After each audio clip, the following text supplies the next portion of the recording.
আমরা যে সময়টার মধ্যে রয়েছি, এই সময়টাতে স্বামীজির যে উক্তিগুলো, সেগুলো আমাদের যেমন কাজে লাগে, আবার এক এক সময় মনে হয় এখনকার দিনের একটা ভাষা আছে যে মাথার উপর দিয়ে বেরিয়ে যাওয়া। কতগুলো জায়গায় মাথার উপর দিয়ে বেরিয়ে যায় কীরকম, যেখানে স্বামীজি বলছেন এরকম এরকম এরকম এরকম চাই, কিন্তু এই 2024 সালে দাঁড়িয়ে আমরা যখন পারিপার্শ্বিককে দেখি তখন এক সময় মেলাতে পারি না যে উনি বলেছিলেন আরেকজন বিবেকানন্দ থাকলে বুঝতে পারতো যে এই বিবেকানন্দ কি করে গেল। তাহলে আমরা যেহেতু সেরকম নই, অতএব আমরা কি বুঝতে পারছি?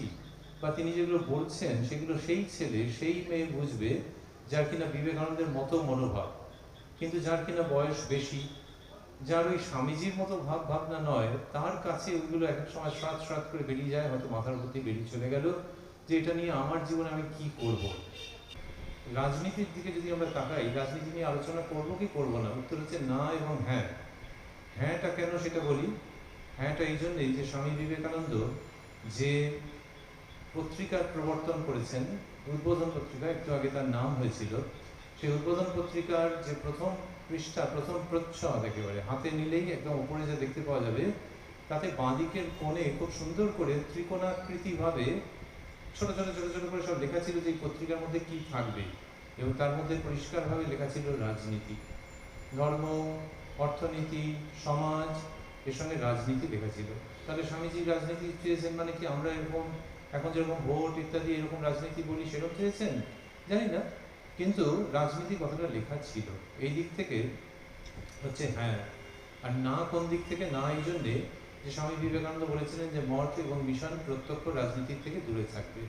এই প্রত্যক্ষ রাজনীতির থেকে দূরে থাকবে মানে হচ্ছে যে ভোট প্রক্রিয়া আমরা যেরকম বুঝছি এখন সেটার মধ্যে অংশগ্রহণ করবে না। আরেকটা দিক হচ্ছে যে রাজনৈতিক চিন্তাভাবনার মধ্যে অনেক সময় শুদ্ধতার সঙ্গে এত জঞ্জাল এসে যায় যে মঠ মিশন অর্থাৎ তার অন্তর্গত যারা, তারা এর মধ্যে যাবেন না।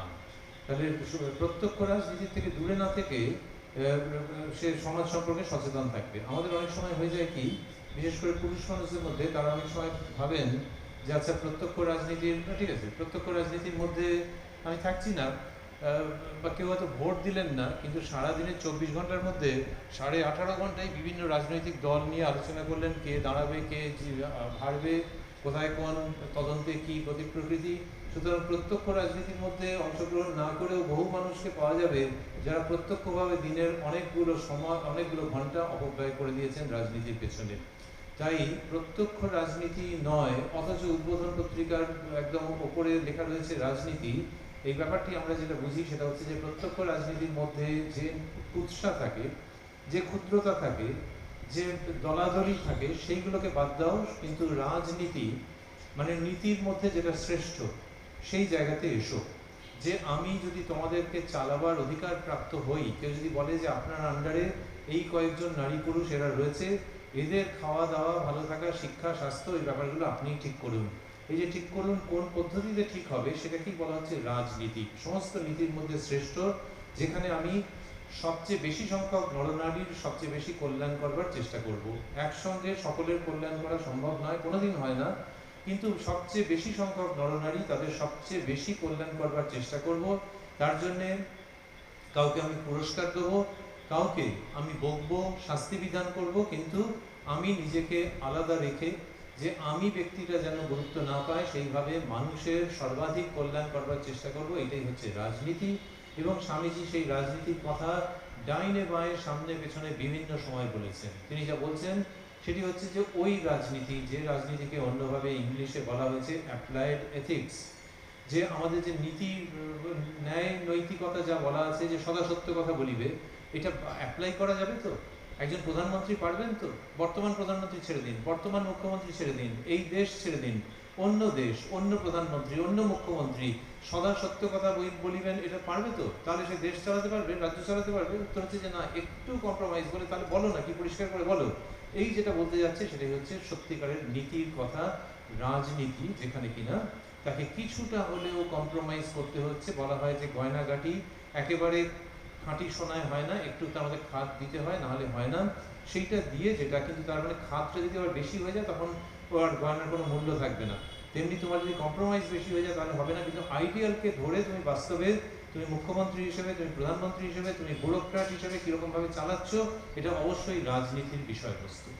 চাণক্য যেগুলো করেছেন, অন্যান্য বিভিন্ন দেশের বিভিন্ন প্রথিতযশা মানুষ যা করেছেন, বিবেকানন্দ সেই আদর্শের মধ্যে রয়েছেন। শুধু তার ক্ষেত্রে হচ্ছে মজাটার যে ইনি একজন এমন কারিগর, সোনার কারিগর, যিনি কিনা ন্যূনতম খাত প্রায় দিচ্ছেন না, না দিয়ে বিশুদ্ধ নীতির কথা বলছেন এবং সেটাকে কি করে অ্যাপ্লাই করা যায় সেটা বলছেন। ওই যে শিবজ্ঞানে জীবসেবা, এখানে হচ্ছে যে ব্যাপারে সোনাকে নিয়ে তিনি কাজ করছেন এবং কিছুমাত্র খাত তার মধ্যে মেশাতে চাইছেন না, অথচ চাইছেন যে আজকে সুভাষনগরে হোক, সাউথ আফ্রিকায় হোক, কি করে একজন মানুষকে শিব ভেবে, বা একটা পুরুষ মানুষকে শিব এবং একটা মহিলাকে পার্বতী ভেবে তাদের সেবা কিভাবে করা যায়, it is at South Africa, be it at Subhashnagar, be it anywhere, সেই কথা আমি বলবো, সেই কথা ভালো নারী পুরুষের সঙ্গে আমি আলোচনা করব এবং সেইখানে যে প্রতিবন্ধকতা কে বলেছে পয়সার জোগাড় হচ্ছে না, সে পয়সা কি করে পাওয়া যায়, কি করে মানুষের কাছে প্রচার করা যায়, এই সব নিয়ে আলোচনা করব। এটা হচ্ছে নীতিকে সত্যি সত্যি বাস্তবে নিয়ে আসছেন, যে কতগুলো গরিব গুরব ছেলে মেয়েকে খাওয়াবো, তাদের পড়াশোনার ব্যবস্থা করব। আচ্ছা, কেউ যদি কারোর দুস্থ লোকের মেয়ের বিয়ে দিতে পারে তো সেটা করুক, কারোর সৎকার হচ্ছে না সেটা করুক, কিন্তু খবরদার যেন ভাবে না যে তাকে আমি উপকার করে তাকে উদ্ধার করে দিলাম।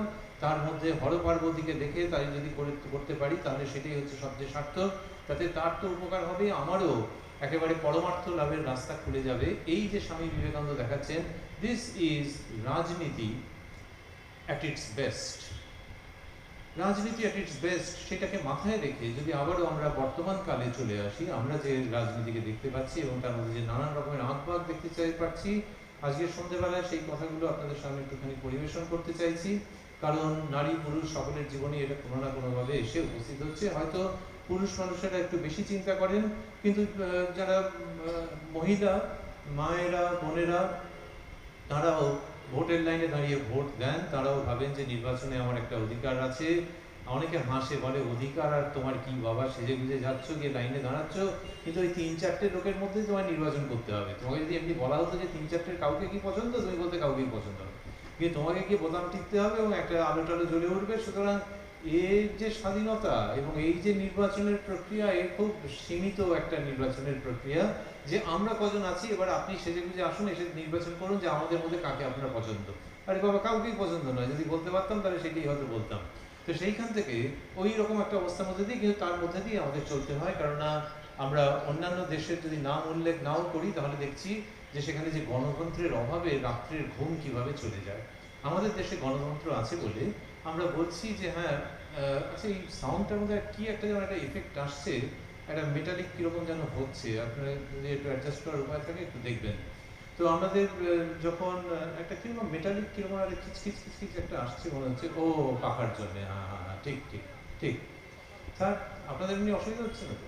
আচ্ছা, বেশ, ঠিক আছে।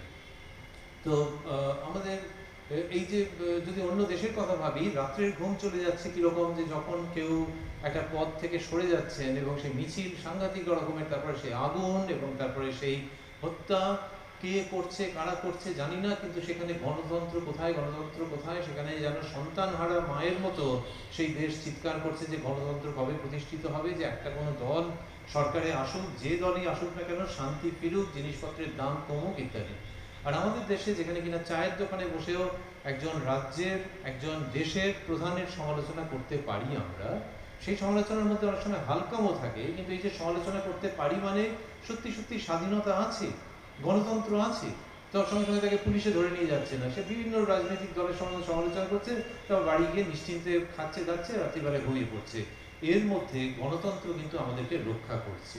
দল আসছে, দল যাচ্ছে, শাসন কারা করবেন সেটা পরিবর্তিত হচ্ছে, কিন্তু গণতন্ত্র কোথাও একটা কুশনিং এর মতো করে আমাদেরকে রক্ষা করছে। সেটাকে আমরা মাথায় রেখে ভাবছি যে রাজনীতি যে জায়গাটাতে বর্তমানে এসে পৌঁছেছে, সেটা কিন্তু মানুষের কাছে একটা বড় রকমের উদ্বেগের কারণ হয়ে দাঁড়াচ্ছে। উদ্বেগের কারণ, এইটার থেকে স্বামীজির প্রসঙ্গের মধ্যে আসবো। উদ্বেগের কারণ হয়ে দাঁড়াচ্ছে এই জন্যে যে বিভাজন হয়ে যাচ্ছে। একজন মুসলমানকে আপনি আমি কি চোখে দেখব, এইটা যদি আপনারা ভাবেন, আপনারা যারা রয়েছেন আমার বয়সের কাছাকাছি প্রায় সকলেই, একজন বাচ্চা কেউ একটা বসে আছে এবং খুব নিশ্চিন্ত মানে চুপচাপ বসে আছে, সেই ভারতবর্ষের ভাবী সম্ভাবনাপূর্ণ নাগরিক, কেউ কোনো চিৎকার চেঁচামেচি করছে না, কিন্তু বাকিরা সব আমার বয়সের কাছাকাছি দেখতে পাচ্ছি, কেউ ছোট কেউ বড় এরকম হবেন। আমি যদি ভাবি যে আজকের থেকে 7, 8, 10 বছর আগেও একজন মুসলমানের প্রতি আমাদের কীরকম মনোভাব হবে, সেটা যেরকম ছিল আজকের দিনে দাঁড়িয়ে কিন্তু সেখান থেকে পরিবর্তিত হয়ে গেছে। আজকের দিনে দাঁড়িয়ে সেই বিষয়টা কিন্তু খুব তীক্ষ্ণ হয়ে গেছে, খুব তীব্র হয়ে গেছে। যদি কেউ বলেন যে হ্যাঁ সকলকে নিয়েই তো আমরা, সকলকে নিয়ে সহনশীলতার মধ্যে দিয়ে আমাদের ব্যাস, তখন বললে ও এই তারপরে হচ্ছে অমুক দলের। আর কেউ যদি বলেন যে না আমাদের হিন্দু, আমাদেরকে অধিকার বুঝে নিতে হবে, আমরা অনেক দিন ধরে আমাদের অধিকার থেকে, ব্যাস তারপরে তুমি হচ্ছে ওই দলের। তাহলে যে তুমি কোন দলের সে তোমার কথাবার্তা পুরো শেষ করতে হবে না, দাড়ি চিহ্ন দিতে হবে না, তার আগেই বুঝে গেলাম যে তোমার রংটা কি, সাদা, লাল, নীল, গেরুয়া, হলদে সব নানান রকম আছে, তার মানে তোমার রংটা কি আমি বুঝতে পেরে যাচ্ছি। এই যে জায়গাটা যেখানে কিনা ইংলিশে যেটাকে বলা হচ্ছে পোলারাইজেশন, যে তুমি হয় ওই দলের নয়তো তুমি এই দলের। তুমি হিন্দুর সাপোর্টে কতক্ষণ বলতে পারো, যদি বেশ অনেকক্ষণ বলতে পারো তাহলে তুমি এই দলের, আর যদি তুমি না বলে মাঝখান থেকে বলো সহনশীলতা সকলকে নিয়ে চলতে হবে তাহলে তুমি অমুক দলের। মুশকিল হয়েছে এই সহনশীলতা শব্দটার মধ্যে কিছু ছিল না, কিন্তু গত 4-5 বছরে এর লোক দাঁত সমস্ত বুঝিয়ে গেছে। এই সহনশীল বললেই একরকম বোঝায়, প্রগতিশীল বললে আগে আরেক রকম বোঝাতো, এই এক একটা শব্দের মধ্যে নানান রকমের অর্থ সমস্ত বুঝিয়ে গেছে। সেখানে যদি আমরা ভাবি যে সত্যিকারের ভারতবর্ষের নাগরিক হিসেবে যে কিনা ভোট দিতে যাচ্ছে বা যে মনের দুঃখে ভোট দিচ্ছে না, একজন মানুষ আমাকে বললেন বাড়ির কাছাকাছি, তিনি তার ভাষায় বলছিলেন যে ওই বুঝলেন বউ মেয়েরা ওরা যাবে ভোট দিতে, আমি যাব না। কেন? বললাম যে শরীর টরীর খারাপ নাকি। তো তিনি ব্যবসা করেন, তিনি বললেন, এটা অনেকদিন আগের ঘটনা বলছি আর কি, না লিখবো প্রশ্ন উঠবে কোন জামানায় বলেছিলেন। তো তিনি বললেন যে দূর ও যা বদলায় আমাদের ব্যবসার দিকে একই থাকে বুঝলেন, ওই ব্যবসাও করছি আবার একেও দিতে হচ্ছে ওকেও দিতে, ও আমি ওই জন্য ভোট দিতে চাই না, ওরা যাচ্ছে যায়। এই যে রাজনীতি, এটা খুব একটা অদ্ভুত অবস্থা যে অসারে যেন আমরা নির্বাচন করে আসছি এবং আমাদের যে কি হচ্ছে ব্যাপারটা সেটা বুঝতে, আপনারা কেউ কেউ হাসছেন বা হয়তো মনের সঙ্গে মিলছে ব্যাপারটা, যে ভোট দেওয়া মানে ওই আর কি সকালের দিকটা একটা সেলিব্রেশন এবং সারাদিন ছুটি আছে, আজকে তাহলে দুপুরে কি রান্না হবে, এইসব করে টোরে একটা খিচুড়ি মার্কা অস্তিত্বের মধ্যে আমরা সাধারণত সেই দিনটাতে থাকি। কিন্তু এমনিতে ভাবতে গেলে নির্বাচন একটা পুজোর দিন, যে পুজোর দিনে ছেলেরা মেয়েরা সবাই মিলে মালা গাঁথছে দেশমাতৃকার পায়ে সমর্পণ করবে বলে। যদি ভাবি রাজ্যের নির্বাচন তাহলেও, যদি ভাবি দেশের নির্বাচন তাহলেও, কারণ রাজ্য তো দেশের বাইরে নয়, মায়েরই অঙ্গ প্রত্যঙ্গ। সুতরাং মায়েরই অঙ্গ প্রত্যঙ্গকে ভেবে সেইখানে অর্ঘ্য প্রদানের দিন হচ্ছে ভোটের দিন। সেখান থেকে আমরা অনেকটা এদিক ওদিক চলে গেছি, তার দোষ কিন্তু সম্পূর্ণভাবে আমাদের নয়। সেজন্য দোষের বিচার যদি না করে আবারও প্রসঙ্গের মধ্যে আসি, তাহলে দেখব যে আমাদের যে চিন্তাভাবনা, সেই চিন্তাভাবনার জায়গাগুলো অনেকটা নষ্ট হয়ে গেছে। যারা আমাদেরকে পরিচালনা করেন তাদের একটা বিরাট অংশের জন্য, যারা পরিচালনা করতে পারতেন তাদের অনাগ্রহের জন্যে আমাদের এই রাজনীতি সম্পর্কে যে চিন্তাভাবনা, সেগুলো হচ্ছে যে ঠিক আছে বাবা, আর কত রাজনীতির কচকচি শুনবো, আর ভালো লাগে না, তাদের থেকে টিভি সিরিয়াল চালিয়ে দাও বা ইউটিউবে ততক্ষণ কিছু দেখি। এই যে একটা একটা অদ্ভুত অবস্থা, কিন্তু সেখানে আমাদের রাজনীতি সম্পর্কে সচেতন হতে হবে। এইবার একটু বিবেকানন্দতে ফিরবো। এই বক্তৃতার এই পর্যন্ত শুনে কেউ যদি বলেন যে আপনি তো অনেকক্ষণ ব্যয় করে ফেললেন রাজনীতির পেছনে, কিন্তু বিবেকানন্দ তো এর উল্টো কথা বলেছেন। সেটা কি? বিবেকানন্দ বলছেন যে আমাদের দেশের প্রধান হচ্ছে ধর্ম, ধর্মকে ধরেই যা কিছু করতে হবে।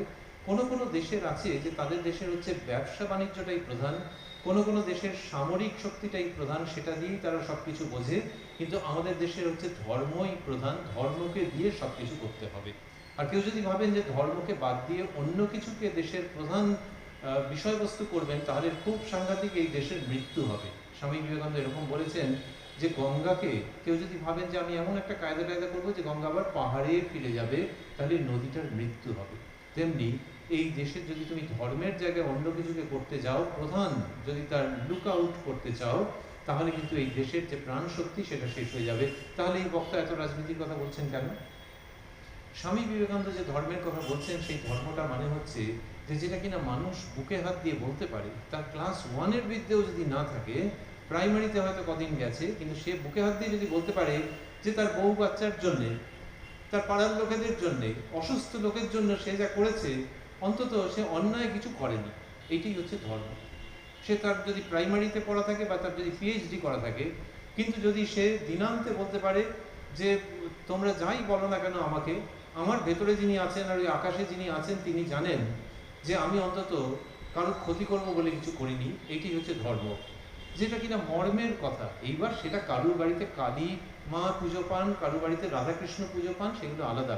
কিন্তু যিনি মা কালীর পুজো করছেন, যিনি রাধাকৃষ্ণের, যিনি রামকৃষ্ণের পুজো করছেন, এই সবগুলো মানুষ যেন বলতে পারে যে আমি জ্ঞানত কারো ক্ষতি করতে চাইনি, আমি জ্ঞানত মিথ্যা কথা বলতে চাইনি, একটা সারাদিনে মিথ্যা কথা বলে ফেলেছি, কিন্তু তার জন্য আমি লজ্জিত, আমি অপরাধী, আমি এখনো অতদূর পর্যন্ত এগোইনি স্বামী ব্রহ্মানন্দের মতো বা স্বামী শিবানন্দের মতো যে একটাও মুখ দিয়ে মিথ্যে কথা বেরোবে না, কিন্তু যেটা বেরিয়েছে সে সম্পর্কে আমি সচেতন আছি এবং তার জন্য আমি নিজে কষ্ট পাচ্ছি। এই যে জায়গাটা স্বামী বিবেকানন্দ এইখানটাকে দেখাচ্ছেন যে এই ধর্ম, এটা হচ্ছে ভারতবর্ষের একেবারে ব্রেড অ্যান্ড বাটার। এইটা ছাড়া সে বাঁচতে পারে না, যেখানে কিনা মানবতার কথা আছে এবং মানুষের মধ্যে দেবতার গুণের কথা আছে। ওই যে বলা হলো একটু আগে, দেবং ভূত্বা দেবং যজেত। আরে তুমি দেবতার উপাসনা করবে কি, আগে তোমাকে দেবতার মতো স্বভাব প্রাপ্ত হতে হবে। সুতরাং যিনি পূজারী, তিনি পূজার আগে এমন কিছু প্রক্রিয়া করছেন যাতে তার ভেতরে দেবত্বের ভাবটা জেগে উঠছে।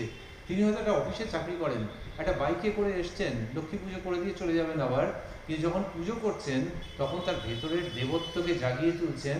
ওই দেবত্বকে জাগিয়ে যিনি তুলবেন, আর যিনি ঘড়ি দেখে করবেন তার দ্বারা হবে না, কিন্তু যিনি ওই প্রক্রিয়ার মধ্যে দিয়ে ভেতরের দেবত্বকে জাগিয়ে তুলবেন, তিনি দেবতার বা দেবীর পুজোর অধিকারী হন। এই অদ্ভুত যে পুজো বিজ্ঞান ভারতবর্ষে রয়েছে, এইটা স্বামী বিবেকানন্দ ঘুরে ফিরে দেখাচ্ছেন যে ভেতরের কথা শোনো, আমি কান পেতে রই। এই যে আমি কান পেতে রই, আমি কান পেতে রয়েছি যে আমার ভেতরের যে সত্তা সে কি বলছে, এবং সেখানে আমি কোনো কম্প্রোমাইজ করছি কিনা, আমি কোনো জোড়াতালি দিচ্ছি কিনা। এই ধর্মটাকে যখন তুমি বুঝে নিলে, তারপর তুমি বাইকে চেপে লক্ষ্মী পুজো করতে যেতে পারো। তুমি রাজারহাট নিউ টাউনে গিয়ে কম্পিউটারের সামনে আইটি সেক্টরে সারাক্ষণ বসে থাকতে পারো। তুমি বাড়িতে আগত 15 জন অতিথির জন্য সারা দিনটা রান্নাঘরে কাটাতে পারো, কিন্তু যেন ভেতরে কান পেতে ওই ধর্ম যা বলছে সেই দিকে তোমার মনোযোগটা থাকে। এই ধর্মকে নিয়ে তোমার কম্পিউটার, তোমার রান্নাবান্না, তোমার পুজো আচ্চা, এই সব কিছু যেন চলে। এইখানে দাঁড়িয়ে যদি আবার 2024-এ ফেরত আসি, যে স্বামী বিবেকানন্দ যে ভারতবর্ষের কথা ভেবেছেন, সেই ভারতবর্ষে কি তাদের রাজনীতি বাদ দেবো? উনি যেহেতু বলেছেন ধর্মই আমাদের প্রধান, তা নয়। আমাদের রাজনীতি ছাড়া, ওই যে বলছি, যদি গণতন্ত্র না থাকে তাহলে রাতের ঘুম চলে যাওয়ার মতো অবস্থা হয়। সাম্প্রতিককালের বিভিন্ন দেশ তার সাক্ষী। সুতরাং রাজনীতি থাকবে, কিন্তু সেটা ওই ধর্মের মধ্যে দিয়ে হবে, যে আমি অধর্ম করছি না তো, আরেকটা পার্টির লোককে যাচ্ছে তাই বললাম বা ষড়যন্ত্র করলাম যে ওর যেন সর্বনাশ হয়ে যায়, তাহলে হয়তো রাজনীতির দিক দিয়ে আমি একটা টিকিট পেতে পারি, আমি দাঁড়িয়ে যেতে পারি, কিন্তু ধর্মনীতির দিক থেকে আমি অমানুষে পরিণত হলাম। সুতরাং ধর্ম সেটাই রাজনীতিকে গাইড করবে, সেটাই বিয়ে পাল পার্বণ সমস্ত কিছুকে গাইড করবে, সেটাই গৃহস্থকে গাইড করবে, সন্ন্যাসীকে গাইড করবে, তাতে কোনো সন্দেহ নেই। আমাদের বলা হয়েছে যে 4টি পুরুষার্থ, পুরুষ কথাটা আছে আর কি, কিন্তু মানে হচ্ছে নারী পুরুষ সকলেরই জীবনের যে উদ্দেশ্য, সেই 4টি কি? ধর্ম, অর্থ, কাম ও মোক্ষ। এবারে অর্থ, কাম ও মোক্ষ এগুলো ঠিক কিভাবে হতে হবে সেটির কথা যে বলে তাকে প্রথমে রাখা আছে, অর্থাৎ ধর্ম। যদি কাম এতে যদি যাই, একজন সংসার জীবন যাপন করেছেন, তাহলে কি তিনি কামনা বর্জিত? তা কেন হবে? তাহলে কামনাই কি তার 24 ঘন্টার হবে না? তাই বা কেন হবে? তাহলে কি? সেটা হচ্ছে যে ধর্মে যা সয় তাই। সুতরাং ধর্মের দ্বারা যদি বলা হয় যে তাহলে বংশ বিস্তার কি করে হবে, পৃথিবী বাঁচবে কি করে, yes, that's a valid point, কিন্তু সেটা আবার কুকুর বেড়ালের মতো হবে না। সুতরাং ধর্ম মানুষকে গাইড করবে, তার কাম, তার অর্থ, তার মোক্ষ, এই 3টি জায়গাতেই ধর্ম গাইড করবে। So why not talk about politics? এই রাজনীতি ছাড়া আমাদের চলবে না, রাজনীতির মাধ্যমেই সমস্তটা চলবে। গণতন্ত্র আমাদের দেশে প্রতিষ্ঠিত আছে, কিন্তু সেটা ধর্মের মধ্যে দিয়ে হতে হবে, যে যেটা কিনা আমার হৃদয়ের সঙ্গে একইভাবে স্পন্দিত হচ্ছে, সেই রাজনীতি আমরা চাই। সেখান থেকে আবার যদি ভাবি যে বড্ড মানুষকে ক্রুদ্ধ করে দেওয়া হচ্ছে, মানুষকে বড্ড অসহিষ্ণু করে দেওয়া হচ্ছে, কোন দিক থেকে? যেখান থেকে বলা হচ্ছে এই তোমার ধর্ম দেখো, আর ও বেটাদের ধর্ম এইরকম, খুব খারাপ খারাপ শব্দ আসতে আরম্ভ করছে, এবং মানুষকে অসহিষ্ণু করে দেওয়া হচ্ছে ধর্মের সম্বন্ধে, এবং করে দেওয়া হচ্ছে এই জন্যেই যাতে করে যত বিভাজিত হবে তত তাদেরকে আমার শাসন করতে সুবিধে।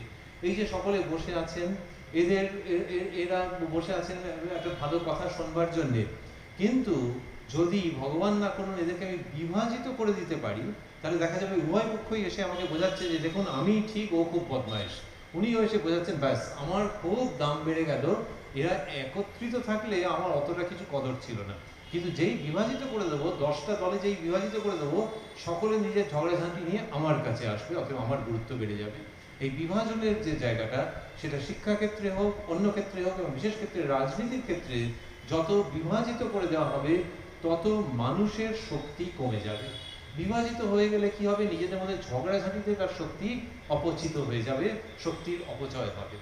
এইবারে ওই যে বলছিলাম আমার বয়সের কাছাকাছি আপনারা সকলেই প্রায়, যদি ভাবি যে এই হিন্দু মুসলমান যে সম্পর্ক, সেটাকে নিয়ে আমি যতটা পারি চেষ্টা করে যাচ্ছি যে সুভাষনগর শ্রী শ্রী রামকৃষ্ণ সেবাশ্রমে আমরা বেলুড় মঠের ভাব, ঠাকুর মা স্বামীজির ভাবের সঙ্গে পূর্ণ সঙ্গতি রেখে স্বামীজির কথাকে আধুনিক কালে এবং এই বিশেষ করে রাজনীতির ক্ষেত্রে কী করে ভাবতে পারি, প্রয়োগ করতে পারি, সেই আলোচনার মধ্যে থাকবার প্রয়াস করছি, আপনাদের ধৈর্যচ্যুতি না ঘটিয়ে।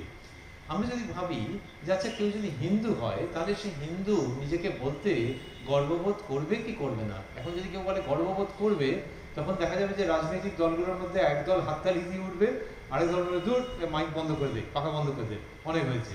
তো এই আবার যদি বলি যে না আমরা হিন্দু মুসলমান সকলকে নিয়ে থাকবো, তাহলে আবার যিনি হিন্দুত্ববাদী তিনি বলবেন মঞ্চ থেকে নামিয়ে দেখে। তো এই যে জায়গাটা প্রায় পোলারাইজড হয়েছে, প্রায়, আমি বলছি না যে সকলেই, কিন্তু পোলারাইজড হয়ে গেছে, যে হয় তুমি হিন্দুর হয়ে বলো, আর না হলে তুমি হিন্দুর এগেনস্টে না হলে ওই সকলকে নিয়ে বলার ওই রকম বলো। এর মধ্যে ভোটের গন্ধটা একটা বড় রকমের ঢুকে গেছে। যদি এমনি আলোচনা হয় ঠিক আছে, কিন্তু আলোচনার আলোটা বাদ গেলে খুব মুশকিল আছে। এখানে ওই জিনিসটা হয়ে যায় যে মুহূর্তে কিনা ওই বিভেদমূলক রাজনীতি চলে আসে। তাহলে আমি হিন্দু হিসেবে নিজেকে গর্বিত বোধ করব কি করব না? স্বামী বিবেকানন্দ আমাদের যেটা শেখাচ্ছেন সেটা হচ্ছে যে দুটোই একই সঙ্গে। দেখবেন যত আপনি রাজনীতির দিকে যাবেন তখন দুটোই একই সঙ্গে, এটা কেউ বলে না। যখন মাস্টারমশাই শ্রীরামকৃষ্ণের কাছে গেছেন এবং দ্বিতীয় দিন যখন গেছেন, তখন বলছেন ঠাকুর শ্রীরামকৃষ্ণ যে তোমার সাকারে বিশ্বাস না নিরাকারে? তিনি বললেন আজ্ঞা নিরাকারে। আমরা যদি অভিনয়ের মতো করে ভাবি, বইতে তো লেখা আছে, অভিনয়ের মতো করে বললে মনে হয় কিছু সেকেন্ড পজ ছিল, আজ্ঞা নিরাকারে। কেন মনে হয়? তার কারণ হচ্ছে যে দুটো, এক হচ্ছে যে তিনি অত ধর্মকর্ম নিয়ে মাথা ঘামাননি, ফলে একজন সাধু সন্ন্যাসী হলে যেরকম বলতেন যে আমার নিরাকারে বিশ্বাস, হি টুক হিজ ওন টাইম। আরেকটা হচ্ছে যে যিনি আমায় জিজ্ঞেস করছেন কি জানি তিনি হয়তো সাকারবাদী কিংবা তিনি নিরাকারবাদী, ফলে আমি যে ভোটটা দেবো, এই আমার ভোটের প্রসঙ্গ চলে এসেছে, সুতরাং আজ্ঞা নিরাকারে, এরকমই মনে হয় বলেছিলেন, with a little fumble, with a little pause. Thakur বলছেন যে সে ভালো, তবে অন্যের মত ভুল এরকম ভেব না। এই যে কথা বলছেন শ্রী শ্রী রামকৃষ্ণ কথামৃতের মধ্যে, এটা আমার মতো মানুষের পক্ষে বিরাট শিক্ষার জায়গা। যে এই সহনশীলতা, যে আমি একটাকে খুব করে অবলম্বন করেছি কিন্তু অন্য কিছুর মধ্যেও ভালো থাকতে পারে, আমি সেটা নিয়ে জানি না বলে আমি নাক সিটকবো না, নাক সিটকে আমি আমার সময় নষ্ট করব না, কিন্তু আমি আমার পথে দৃঢ়নিষ্ঠ থাকবো, অন্য পথেও হতে পারে এই বিশ্বাস রাখবো। যদি কাউকে বলা হয় যে আপনি যে হিন্দু, এটা কতটা জোর দিয়ে বলতে পারবেন? স্বামী বিবেকানন্দ যেটা শেখাচ্ছেন সেটা হচ্ছে অবশ্যই নিজেকে হিন্দু বলে তুমি জোর দিয়ে বলবে। কেউ মুসলমান হলে তিনি অবশ্যই বলবেন যে তিনি মুসলমান, কিন্তু অন্য ধর্ম সম্পর্কে ফুটফাট দুমদাম বলতে যেও না, এটা হচ্ছে 1 নম্বর কথা। এবং সেটা বলতে যেও না এই জন্যেই যে অন্য ধর্মের মধ্যে দিয়ে অসাধারণ সমস্ত মানুষ তৈরি হয়ে গেছেন, সেই ধর্মের হয়েছেন, ফলে ওই ধর্মের যদি কিছু ত্রুটি বিচ্যুতি থাকে, সে ও যাকে ডাকছে তিনি ঠিক করে দেবেন, তোমাকে তার জন্য ব্যস্ত হতে হবে না, এটা স্বামীজির উক্তি। শ্রীরামকৃষ্ণের গল্প আবার আনি, এই অনেক রাজনীতির গল্পের মধ্যে যদি গরম লেগে যায় তখন শ্রীরামকৃষ্ণের প্রসঙ্গ ফ্যানের মতো। তো শ্রীরামকৃষ্ণ বলছেন যে এক বাপের অনেকগুলি ছেলে, তার মধ্যে ছোট যে ছেলে, সে ছেলে বাপকে বাবা বলতে পারে না, বা বলে বা হদ্দ পা বলে। তো বাবা কি জানে না যে তাকেই ডাকা হচ্ছে? প্রসঙ্গটার মানে কি? প্রসঙ্গের মানে হচ্ছে যে যিনি যে ধর্মেই থাকুন না কেন, তিনি যদি সেই ধর্মটা ঠিকমতো আচরণ করে উঠতে নাও পারেন, বা তোমার যদি মনে হয় তাতে কিছু গলদ আছে, ওই নিয়ে বেশি ভেবো না। আরে বাবাকে পা বলার মধ্যে তো গলদ আছে, কিন্তু বাবা জানেন যে আমাকেই ডাকা হচ্ছে। তেমনি অন্য ধর্মের মধ্যে যিনি আছেন তিনি তাহার মতো করে যদি নিষ্ঠা ব্যাকুলতা নিয়ে ডাকেন, তাহলে যাকে ডাকছেন he or she will take care of. তোমাকে সেটা নিয়ে ব্যস্ত হতে হবে না। প্লিজ, শ্রীরামকৃষ্ণের ভঙ্গিটা যেন এরকম যে প্লিজ তার সমালোচনা করো না। করুণার মূর্তি শ্রীরামকৃষ্ণ প্রায় এইরকমভাবেই মানুষকে অনুরোধ করেছেন। সুতরাং তুমি যদি হিন্দু ধর্মের হয়ে থাকো, তাহলে হিন্দু ধর্মকে নিয়ে গর্ববোধ করো যে এই ধর্মের মধ্যে দিয়েই তোমার সব কিছু লাভ হবে। এইবার অন্য ধর্মের দিকে যখন আমরা যাচ্ছি, তখন সেই ধর্ম সম্পর্কে আমাদের অ্যাটিটিউড কী হবে? শ্রীরামকৃষ্ণ শেখাচ্ছেন যে সেই ধর্মকে তুমি সহ্য করবে, সেই ধর্মকে আপন করে নেবে। কিন্তু যদি অন্য ধর্মের মানুষ আঘাত করতে আসে, তাহলে কি করব? যদি তারা বেপরোয়া হয়, এই বেপরোয়াটা আবারও আপনাদের কাছে বলছি যে এই বেপরোয়াটা অনেক সময় মানুষ ছিল না, জানেন। তারা নিজেদের মধ্যে সহমর্মিতার সঙ্গে বসবাস করেছে। আমাদের সময়তে বলুন, আমাদের বাবা মায়ের সময়তে বলুন, তাদের আগে গেলে তো কথাই নেই, হিন্দু মুসলমান একসঙ্গে তারা বসবাস করেছেন।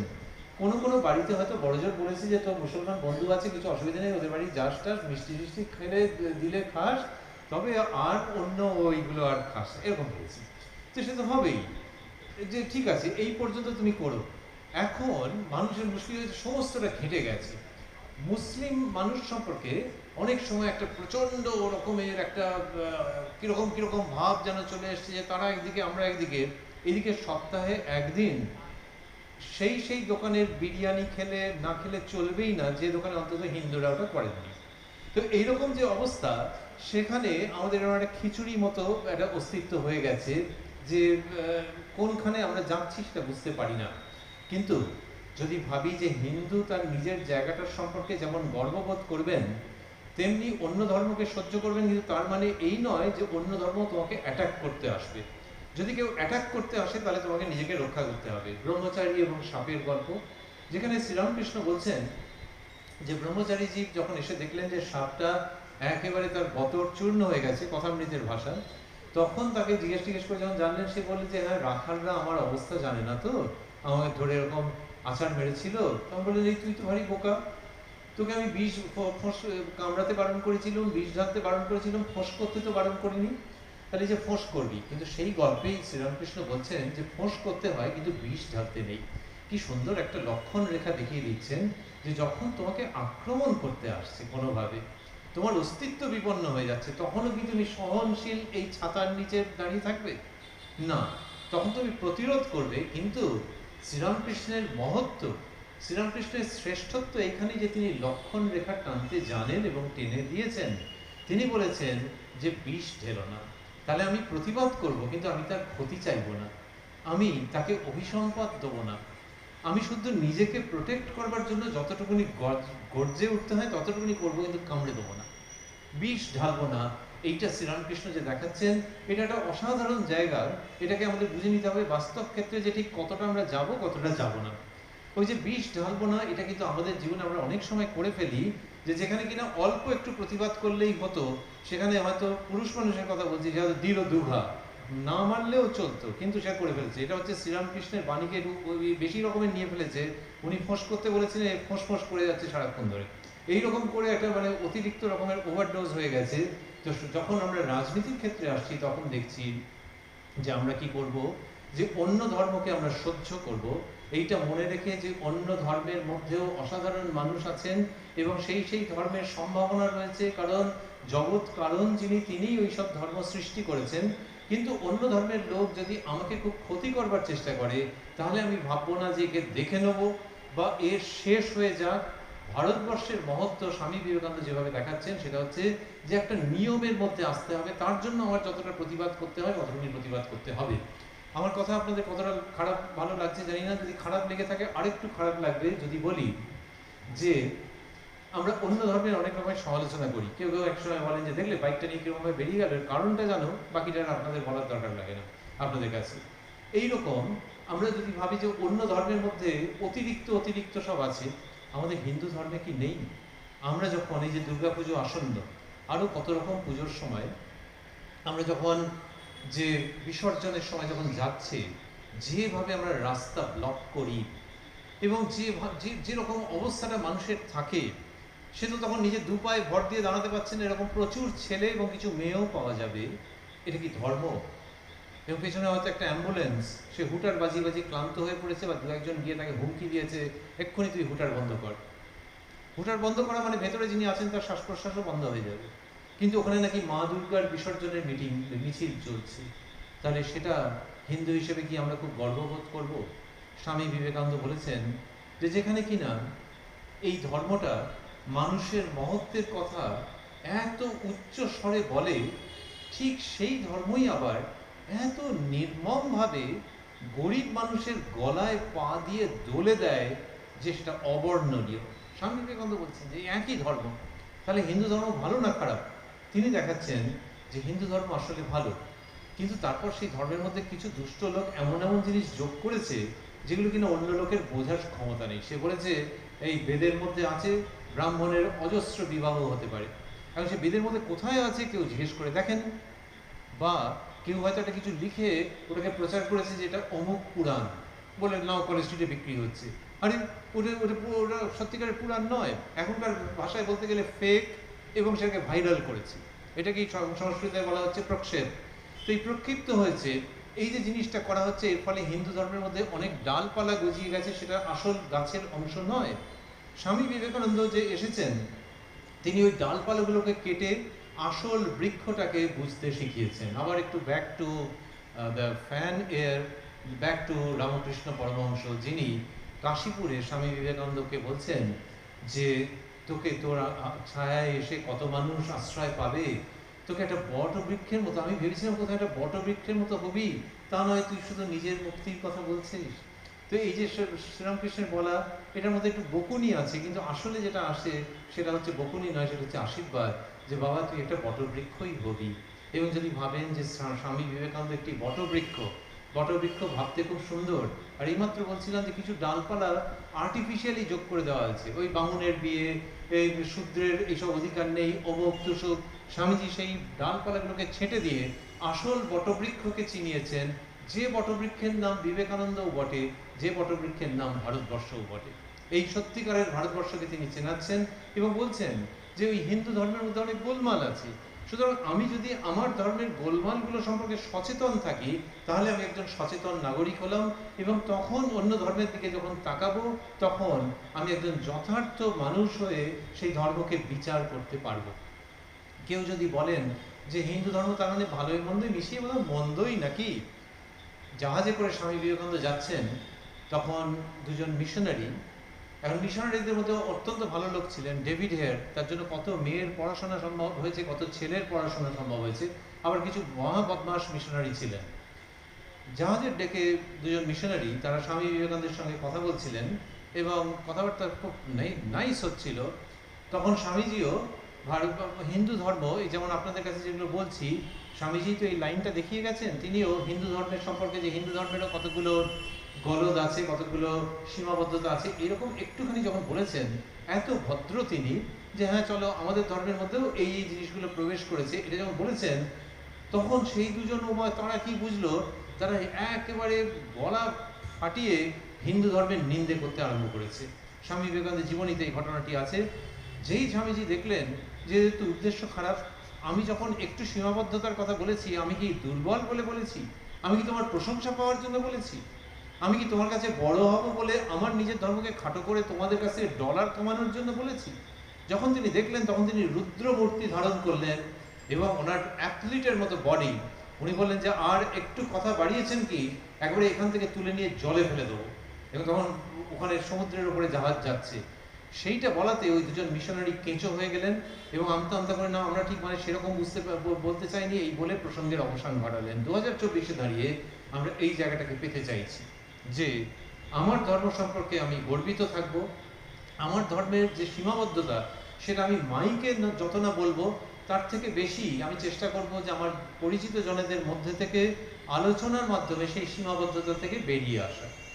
আগে একটা নববিবাহিত মেয়েকে কত রকমের প্রক্রিয়ার মধ্যে দিয়ে যেতে হতো তার শ্বশুর বাড়িতে গিয়ে, এটা করতে হবে ওটা করতে হবে, এই যা তুমি এটা করে ফেললে, তখন সে একটা অপরাধীর মতো দাঁড়িয়ে গেল। এটাকে সকলেই বলে আচার। এই আচারের যে জায়গাটা আবার পুরুষ মানুষের উপরে হয়েছে, যেখানে কিনা অন্তজ শ্রেণীর মানুষ তাকে বলতে বলতে যেতে হয়েছে যে সে একটা নিম্ন শ্রেণীর মানুষ, যাতে উচ্চ শ্রেণীর মানুষেরা সরে সরে যায়। কিন্তু মানুষের পশুর সঙ্গেও এরকম ব্যবহার করে না, তাকে চিৎকার করতে করতে পুরুষ মানুষকে বলতে বলতে যেতে হচ্ছে যে তোমরা আপনারা সরে যান, আপনারা সরে যান। কেন না, নিম্ন শ্রেণীর মানুষ গেছে, অস্পৃশ্যতার এই অভিশাপ আমাদের দেশের উপর দিয়ে গেছে, এখনো কোনো কোনো জায়গায় সামান্য হলেও আছে। তো আমাদের সেই জায়গাগুলো বুঝতে হবে, নতুন প্রজন্মের ছেলে মেয়েকে বোঝাতে হবে যে এইটা আসল ধর্ম নয়। এবং সত্যি বলতে গেলে বিবাহ এবং অন্য অনেক ক্ষেত্রে ওগুলো কমে গেছে, কারণ মানুষের বোধ বুদ্ধির অনেকটা উদয় হয়েছে যে একটা নতুন মেয়েকে এইভাবে, নতুন যে আসছে তাকে এইভাবে যন্ত্রণা দেওয়াটা কোনো ধর্মে কোনোদিন বলেনি। এই যে বোধ বুদ্ধির মাধ্যমে, শিক্ষা দীক্ষার মাধ্যমে মনুষ্যত্বের যে উন্মোচন হচ্ছে, সেই মনুষ্যত্বের পূর্ণ উন্মোচনের নামই হচ্ছে ধর্ম, because religion is the manifestation of the divinity. মানুষের মধ্যে যে দেবত্ব আছে, manifestation of the divinity already in man. তাহলে হিন্দু ধর্মের গর্বের দিকটা সম্পর্কে আমরা সচেতন থাকবো এবং সেই সঙ্গে সীমাবদ্ধতার জায়গাটাও জানবো। আর অন্য ধর্ম সম্পর্কেও আমরা সেই শ্রদ্ধার জায়গাটা রাখবো, কিন্তু তারা আমাদেরকে আক্রমণ করবে না, আমরাও তাদেরকে উত্ত্যক্ত করব না, এই জায়গাটাতে থাকতে হবে। কিন্তু বলছিলাম যে রাজনৈতিক দল মানে একদল যেন হিন্দু বলতে গেলে সংকুচিত হয়ে যাচ্ছে, বলছে এই তো সাম্প্রদায়িক। কেন সাম্প্রদায়িক হব? আমার ধর্ম যে হিন্দু, আমি সেটা ততক্ষণ জোর গলায় বলতে পারবো যতক্ষণ ওই মনোভাবের জন্য আমি অন্য ধর্মকে অ্যাটাক করতে যাচ্ছি না। আমি যদি মুখার্জি বাড়ির ছেলে হই, আমি যদি দাস বাড়ির ছেলে হই, তাহলে কি আমি মুখার্জি বা দাস বললে আমি খুব অন্যায় করি? কিন্তু যদি আমি মুখার্জি বাড়ির ছেলে হয়ে দাস বাড়ির ছেলেকে অ্যাটাক করতে যাই, তখন সেটা মুশকিলের। তার আগে কেন আমার পিতৃ পরিচয়কে আমি অস্বীকার করতে যাব? কোন দুঃখে অস্বীকার করতে যাব? শ্রীরামকৃষ্ণের কথায় আবার ফেরত আসি, মাইকেল মধুসূদন দত্তের সঙ্গে তিনি কথাই বলতে পারলেন না। মাইকেল মধুসূদন দত্ত শ্রীরামকৃষ্ণের সমীপে যখন উপস্থিত হয়েছেন, উনি কথা বলতে পারলেন না এবং বলছেন যেন কে যেন মুখ চেপে ধরেছে। অথচ Michael Madhusudan Dutt was a great soul.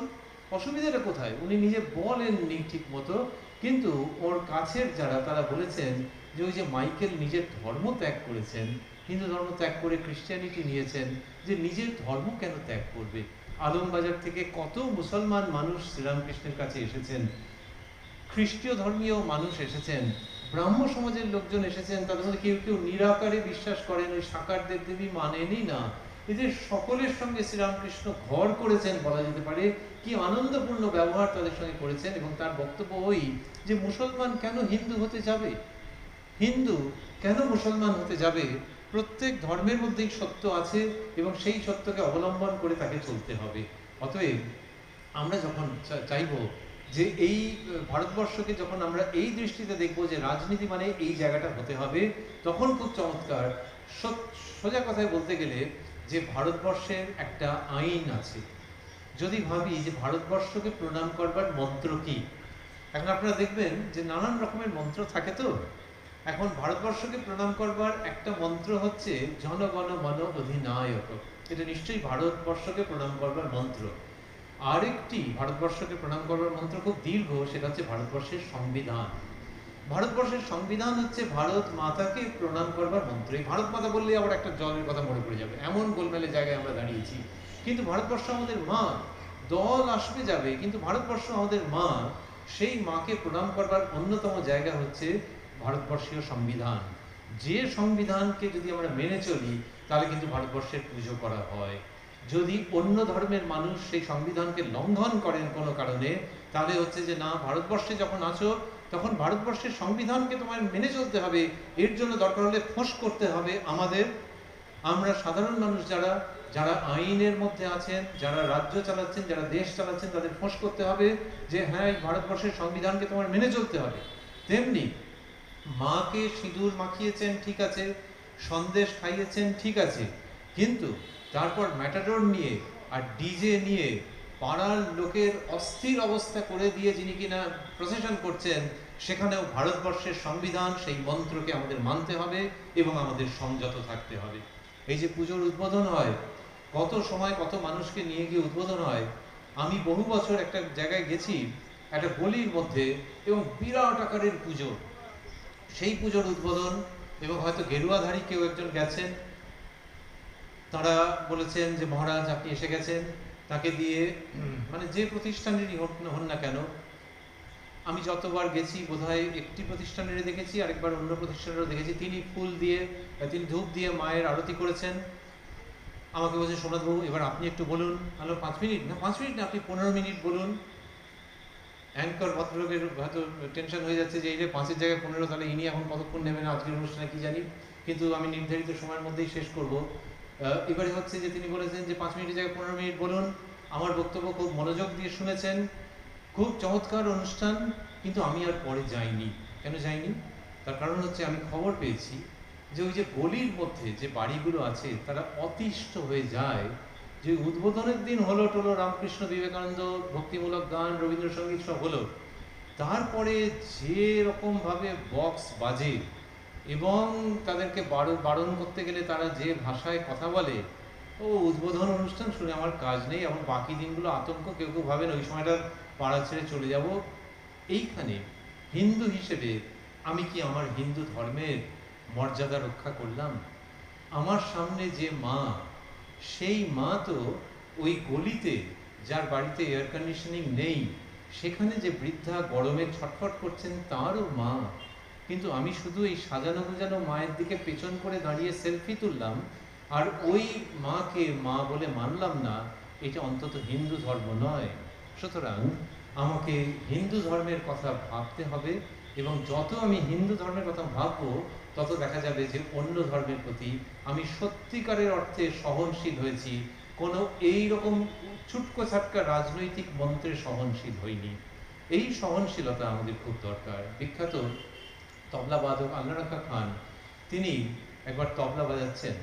এইবারে সে ভিডিও আমার কাছে আছে, ইউটিউবে যে কেউ সার্চ করলে পাবেন, যদি আমি লিঙ্ক দিয়ে দিই।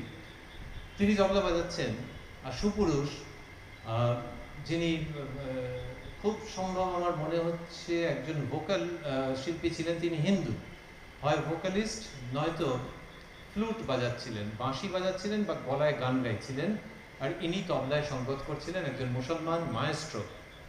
এইবার হলো কি, চমৎকার লাগছিল শুনতে। এইবার হট করে উনি তবলা থামিয়ে দিলেন, থামিয়ে দিয়ে ওই, আর তবলার মাইকটা তো নিচের দিকে রয়েছে, মুখের কাছে নেই, ফলে উনি একটু কুঁজো হয়ে ওই মাইকে এই সামনে, আর ওই অনুষ্ঠানে তো প্রচুর প্রেস অ্যান্ড মিডিয়া কভারেজ রয়েছে, তো সামনে যে যারা ছবি তুলছেন তাদেরকে বলছেন হিন্দিতে, আমি বাংলা করলে যেটা দাঁড়ায় সেটা হচ্ছে যে এতবার করে আমার মুখে ফ্ল্যাশ মারবেন না। উনি তবলা বাজাচ্ছেন তো, আর ওই ছবি পরের দিন খবরের কাগজে, ওই দিনের টিভিতে, এটা ওটা নানান রকম হবে, তো বলছেন এতবার করে ফ্ল্যাশ মারবেন না, এতে অসুবিধা হয়। এই পর্যন্ত না হয় বোঝা গেল যে অসুবিধা হচ্ছে বাজাতে।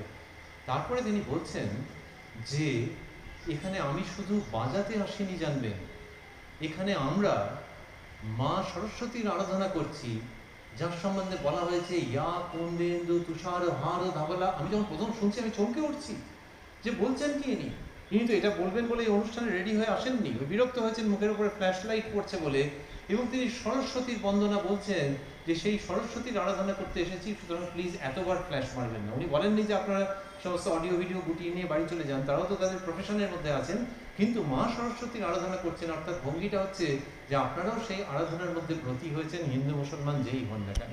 এই আমাদের ভারতবর্ষ, যেখানে কিনা আমরা মানুষের হৃদয়কে বুঝবো, শুধু কোন ধর্মের বলে ছাপ মেরে ওর থেকে আমি আলাদা, নেক্সট ভোটে দেখে নেওয়া যাবে, এই শিবিরও ভাবছে ওই শিবিরও ভাবছে, এই করে সাহেবরা আমাদেরকে যে বিভক্ত করে দিয়েছে। কেক একটা ছুরি দিয়ে কাটলে বেশ ভালোই লাগে, কিন্তু যদি ধরা যায় যে একটা পুরুষ কি নারীর একটা ছবি আছে আর একজন এসে ওটাকে ছাঁক করে কেটে দিল, তাহলে তো নির্মম ব্যাপার হবে যে কি পাগল নয় বদমাইশ নয় খুনি, যে একটা ছবিকে কেটে দিল। ঠিক সেই রকমভাবে ভারতবর্ষকে কেটে দিয়ে গেছে ব্রিটিশ, বিভাজন করে দিয়ে গেছে।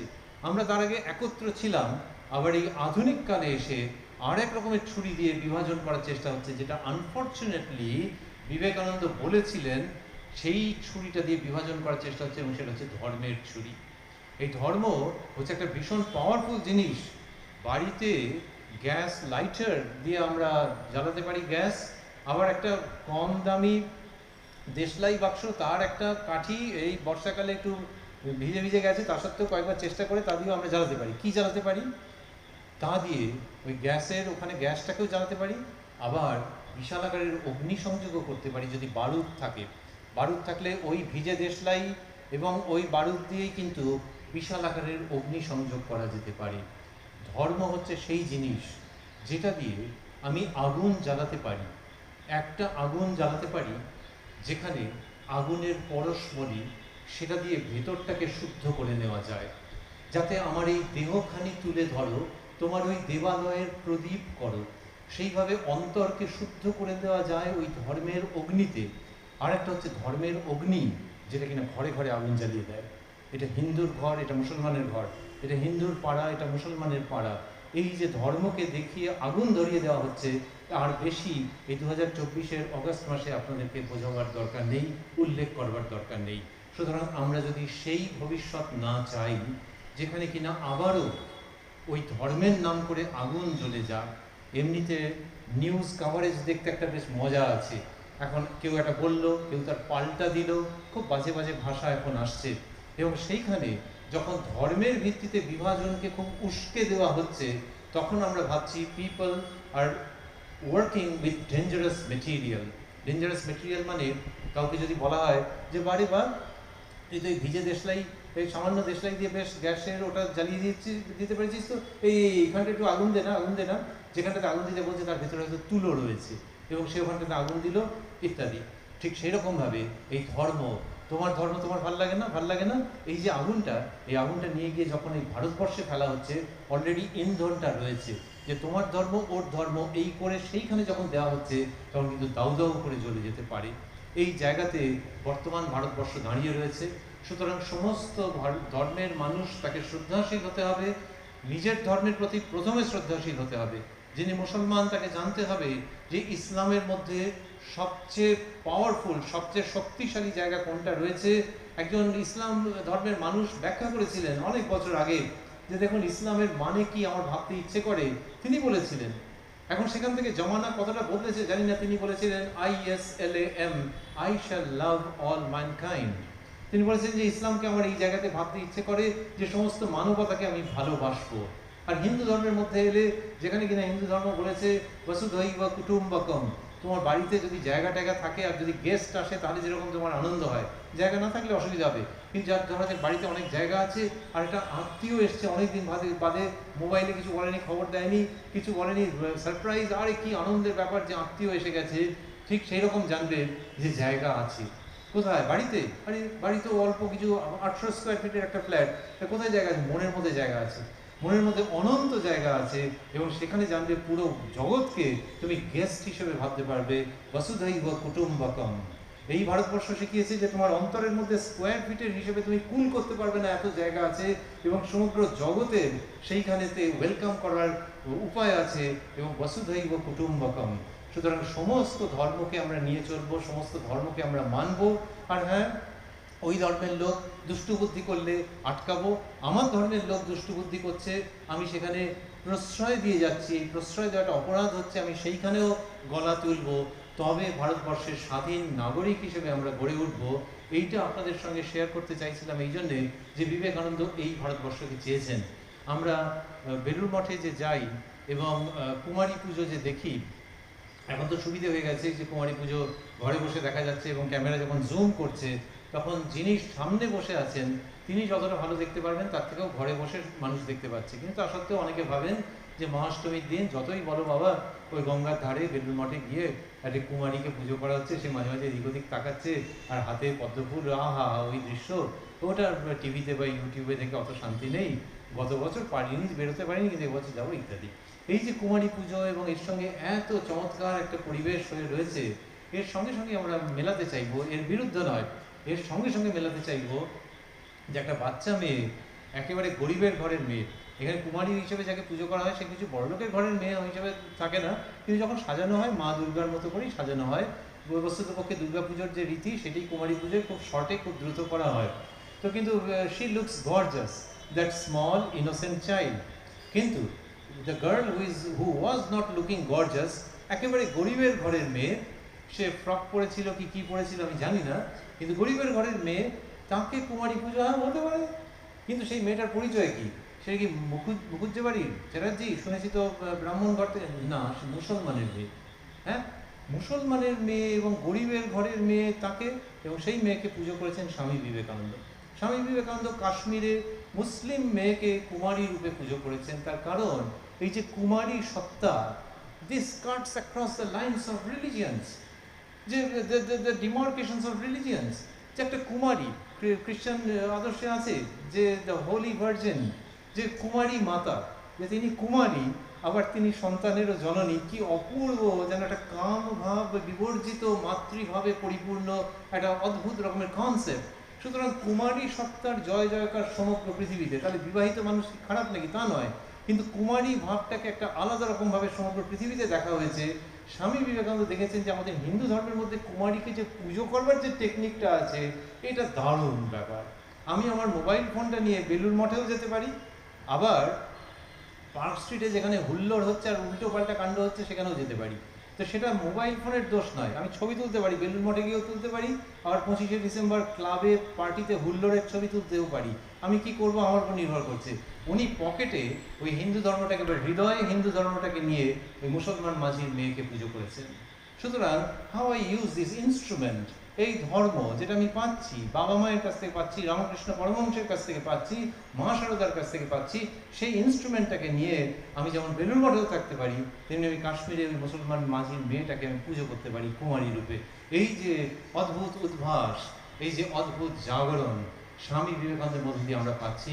তিনি বলছেন যে আমি বিশ্বব্যাপী সেই নারায়ণেরই সেবক, আমি সেই নারায়ণেরই পূজারী, যাকে অজ্ঞ লোকেরা জানো, মানে অজ্ঞটা খারাপ অর্থে বলেননি, মানে যারা ঠিক জানে না ব্যাপারটা, জানো যারা অজ্ঞ লোকেরা যাকে মানুষ বলে, আমি সেই নারায়ণেরই পূজারী যাকে অজ্ঞ লোকেরা মানুষ বলে।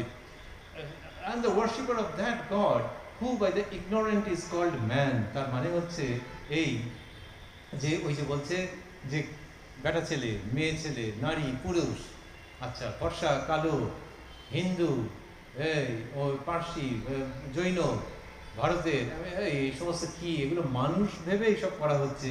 কিন্তু আমি যে দেবতাকে উপাসনা করি, আমি সেই দেবতাকেই উপাসনা করি যাকে এরা না, এরা অজ্ঞ আছে, মানে এরা বুঝবে পরে, এরা মানুষ বলে, এরা বলে নারী, এরা বলে পুরুষ।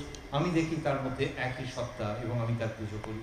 এই যে স্বামী বিবেকানন্দ যে জায়গাতে আমাদেরকে নিয়ে আসছেন, এটা যত আমরা ভাববো তত আমার বক্তৃতা সার্থক হবে। আপনাদের জন্য কিনা জানি না, আমার নিজের জন্য সার্থক হবে যে আমি স্বামী বিবেকানন্দকে এইভাবে স্মরণ করতে পারছি। আপনাদের কাছে যখন বলছি তখন তো আমি এই সুন্দর অডিও সিস্টেমের মাধ্যমে আমি তো সেটা শুনছিও বটে, সুতরাং আমার কাছে সেটা সার্থক হচ্ছে যে স্বামী বিবেকানন্দকে আমি এইভাবে স্মরণ করতে পারছি। আর আপনাদের দিক থেকে যদি ভাবেন তাহলে হচ্ছে এইভাবে সার্থক হতে পারে যে এইটাকে হৃদয়ের মধ্যে নিয়ে ঘরে ফেরা এবং সেই ভাবটাকে আধুনিক প্রজন্মের কাছে হ্যান্ড ওভার করে দেওয়া, আধুনিক প্রজন্মের কাছে হ্যান্ড ওভার করে দেওয়া যে দিস ইজ প্রপার ইন্ডিয়া। বিশেষ করে এই কারণে যখন ভোটাধিকার এসে গেছে একদম কম বয়সে, একদম কম বয়সে, আমরা যে বয়সে ভোট দিইনি সেই বয়সে এখন ভোট দিতে পারছে। সুতরাং তার কাছে এই জায়গাটা পরিষ্কার করা যে আমি তোমাকে কখনো চিনিয়ে দিচ্ছি না, এটা তোমার প্রাইভেসি, তুমি কাকে ভোট দেবে কি করবে, কিন্তু ভারতবর্ষকে চেনো বিবেকানন্দের চোখ দিয়ে, ভারতবর্ষকে চেনো অনেক হিন্দু এবং অনেক মুসলমানের চোখ দিয়ে যারা কিনা সত্যিকারের মানুষ।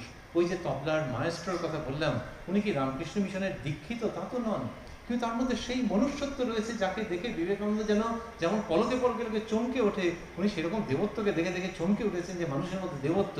সুতরাং হিন্দুর মধ্যে বলো, মুসলমানের মধ্যে বলো, অন্য ধর্মের মানুষের মধ্যে বলো, মনুষ্যত্ব আছে।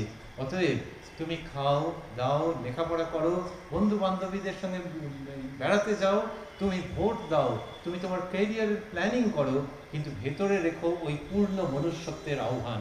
ওই পূর্ণ মনুষ্যত্বে জাগ্রত হতে পারলে তবে জানবে যে ভারতবর্ষে বাঁচা তোমার পক্ষে সার্থক হলো। স্বামী বিবেকানন্দ ঘুরে ফিরে ভারতবর্ষের কথা বলছেন এই জন্যে নয় যে তিনি ভারতবর্ষে জন্মেছেন, not only as a patriot, যে দেশপ্রেমিক, সব দেশের লোকই তার দেশকে ভালোবাসবে, এটাই উচিত। স্বামী বিবেকানন্দ শুধু সেই জন্য ভালোবাসছেন না, তিনি ভালোবাসছেন এই জন্যে যে এই ভারতবর্ষ এই মহান ভাবগুলো যুগ যুগ ধরে আমাদের দিয়েছে। এই আমার নিজের কীরকম মনে হয় জানেন, আমার মনে হয় যে স্বামী বিবেকানন্দ যদি নরওয়েতে, নরেন্দ্রনাথ দুটোই নরেন্দ্রনাথের জন্ম যদি নরওয়েতে হতো তাহলে উনি ভারতবর্ষের পূজারী হতেন। কেননা উনি ভারতবর্ষের মধ্যে আবিষ্কার করেছেন যে এই দেশের মধ্যে মহান কথাবার্তা রয়েছে, যেটা একটা শিশুর জন্য, একটা কিশোর, একটা কিশোরীর জন্য, একজন মধ্যবয়স্ক মানুষের জন্য, একজন বৃদ্ধ বৃদ্ধার জন্য ভেতরকার রসদ দিচ্ছে। ফলে আমাদের দিকে we will be lacking in our duty, we will be falling short of executing our responsibilities যদি না আমরা আমাদের আধুনিক প্রজন্মের কাছে তুলে দিই, যারা কিনা ভারতবর্ষের ছেলে এবং মেয়ে, আমরা যদি সচেতন না থাকি তাহলে তারা এই রাজনৈতিক ঘূর্ণাবর্তের মধ্যে হারিয়ে যাবে। হয় তারা আমি হিন্দু আমি মুসলমান এই ধরনের ফোঁসফোঁসানির মধ্যে চলে যাবে, অথবা তারা রাজনীতি সম্পর্কে একেবারে বিতস্পৃহ হয়ে যাবে, যেটা কিনা খুব অশুভ লক্ষণ। অনেক ছেলে এবং অনেক মেয়ে আছে, আমি তাদেরকে দোষ দিতে পারি না, যারা বলে যে we are sick and tired of politics, পলিটিক্সের কথা শুনতে চাই না। দোষ দিতে পারি না, কারণ তারা যে দেখছে সেরকমভাবে ভাবছে, কিন্তু তাদেরকে রাজনীতির মধ্যে এই ভাবনার মধ্যে নিয়ে আসতে হবে। তাকে কাউন্সিলর হতে হবে না, তাকে এমএলএ এমপি হতে হবে না, হলে হবে, কিন্তু তার রাজনৈতিক ভাবনাটা থাকতে হবে। কারণ যেটা বলছিলাম, এই যথার্থ রাজনৈতিক ভাবনা, যথার্থ ব্যুরোক্র্যাট, যথার্থ আইন জানা, যথার্থ আইনকে সম্মান করা মানে হচ্ছে দেশমাতৃকার পুজো। এই দেশমাতৃকার পুজো আমরা ভারতবর্ষ, তার শাসন ব্যবস্থা, তার রাজনীতি, এখান থেকে মুখ সরিয়ে নিয়ে দেশমাতৃকার পুজো করতে পারবো না। একটা নেগেটিভ কথা থেকে পজিটিভে গিয়ে শেষ করি। একজন বড় ডাক্তার, তিনি আমাকে বললেন, তিনিও রাজনীতির সম্পর্কে উৎসাহী, কিন্তু মানুষের ব্যাপার স্যাপার দেখে বড্ড ক্লান্ত। তিনি আমাকে বললেন, জানেন পলিটিক্সটা এখন কিসে পরিণত হয়েছে? পলিট্রিক্সে পরিণত হয়েছে। এত ট্রিক্স এর মধ্যে আর বলবেন না। তো এই পলিট্রিক্স দেখে আধুনিক ছেলেমেয়েরা তার থেকে মুখ সরিয়ে নেওয়ার একটা বড় অংশ মুখ সরিয়ে নিচ্ছে। না, তাদেরকে এর মধ্যে আসতে হবে। চিত্তরঞ্জন দাস কি পলিটিক্স করেননি? তিনি কি রাজনীতি করেননি? বা কেউ কি বলেছে যে সেটা পলিটিক্স বাজলো? তা বলেনি, কারণ তখন পলিটিক্সটা পলিট্রিক্স হয়নি। সুতরাং পলিটিক্স অ্যাজ অ্যাপ্লাইড এথিক্স, সেইখানে যদি আমি ফেরত পেতে চাই, তাহলে বিবেকানন্দ আধুনিক যুগের একজন নক্ষত্র। এবং এখনকার দিনে দাঁড়িয়ে আপনাদের বয়সী মানুষজনের কাছে আমি এই জায়গাটা বিশেষভাবে আসতে চাইবো। ওই জন্যই বললাম যে পজিটিভ জায়গাতে আসতে চাইবো, যে ভারতবর্ষকে সঠিকভাবে বুঝে ভারতবর্ষের গতি প্রকৃতি কোন দিকে হবে, কোনটা ভালো কোনটা মন্দ, নির্বাচনের মধ্যে দিয়ে আমরা কোন দিকে যাচ্ছি এবং আমরা সত্যি কি চাই, যাতে করে আমরা সকলে মিলে সবচেয়ে বেশি সংখ্যক মানুষ সবচেয়ে বেশি আনন্দের মধ্যে দিয়ে যাতে থাকতে পারি, রাজনীতি যেন সেইভাবে গড়ে ওঠে। যদি কেউ বলে যে আপনি এটা বলছেন বটে, কিন্তু আসন্ন নির্বাচনে সব কিছু হবে, আসন্ন নির্বাচনের কথা ভেবে কেউ করে না। যখন বলা হয় যে পৃথিবীতে দূষণ খুব বেড়ে গেছে এবং এই গরমকালটা প্যাচপ্যাচ এত বেশি রকমের হয়ে গেছে, শীতকাল কামড়াতে আসছে, জলস্ফীতি হচ্ছে, সারা পৃথিবীর দূষণের জন্য এই গাড়ির থেকে যে ধোঁয়া বেরোচ্ছে, আপনারা হয়তো দেখবেন, আবারও বলছি, যে সরকারি ক্ষমতায় থাকুক না কেন, গাড়ির ধোঁয়া এখন অনেক কমে গেছে। আগে যে গলগল করে ধোঁয়া বেরোতো, এখন কমে গেছে। তার কারণ হচ্ছে বিভিন্ন মহল থেকে প্রতিবাদ উঠেছে যে এই পলিউশন কমাতে হবে, তা না হলে আমাদের জীবদ্দশাতেই দেখছি হাঁপ ধরে যাচ্ছে। সুতরাং অ্যামেন্ডমেন্টস হয়েছে, রুলস তৈরি হয়েছে, এবং রাস্তা দিয়ে যে গাড়ি যাচ্ছে দেখবেন গলগল করে ধোঁয়া প্রায় বেরোচ্ছেই না। এইটা কেন হয়েছে? যাতে ভবিষ্যতের পৃথিবী আরো ভালো থাকে। আমরা যখন থাকবো না, তখন যারা থাকবে সেই পৃথিবীকে ভালো করে রাখার জন্যে পলিউশন বন্ধ হয়েছে, মানুষ গাছ লাগাচ্ছে, অনেক সংস্থা গাছ লাগাচ্ছে। আমাকে বহু অনুষ্ঠানে উপহার দেওয়া হয়, একটা টব দেওয়া হচ্ছে, তার মধ্যে গাছ আছে। রামকৃষ্ণ মিশনের কেন্দ্র থেকে আমাকে গাছ শুদ্ধ টব উপহার দেওয়া হয়েছে।